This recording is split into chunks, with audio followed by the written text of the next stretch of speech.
Get yourself a Loot Crate! Seriously, you already missed out on this one. LootCrate.com. Epic wins every month. I poraz smo ljudi, dobrodošli u novi video na kanalu PC Tech. Prije ovog videa želim vam se zahvaliti na velikoj podršci na mojoj prvoj pjesmi.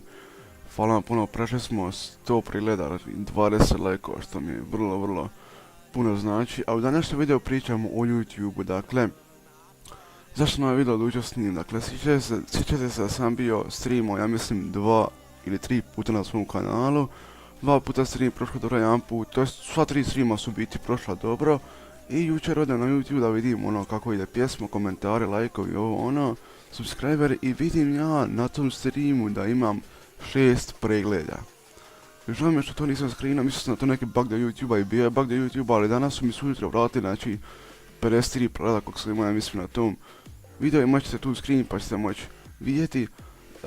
U biti, zašto je YouTube takav, sad ću vam objasniti, dakle ono što ja mislim, dakle ne znam je li ovo ovako, ali ono što ja mislim, kao prvo, YouTube briše neaktivne subscribere. Sad šta to znači? Dakle, ako koristite, dakle, autosub ili tako neke gluposti, ili ako radite sub for sub, sub za sub, kako to već volite nazvat, dakle, YouTube te subscribere briše. Sad što se događa sa pregledima? Ako vam pregledi nestaju sa videa, to je kriv samo YouTube i niko drugi, znači niti vi, niti subscriberi koji vas prate, to jest pretplatnici, nego samo YouTube.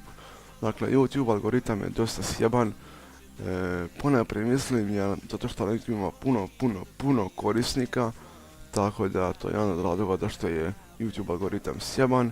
Neka ne vidite notifikacije, neka ne vidite kao neko komentira video, neka ne vidite kad neko izbaci novi video, niti kad streama, itd. Dakle, sve u svemu, moje mišljenje će se YouTube popraviti nakon jedno možda godinu, 2 dana, tako da ćemo da se vrati normalno kakav je bio prije 3-4 godine, kad si normalno mogao uploadat video bez glitcheva, da se video, da ovaj upload video da će trebati ono 2-3 sata, uploadaš video ono od 500-600 MB. Stvarno nema smisla, ovaj YouTube nema smisla, puno bolje je bio prije 3-4 godine.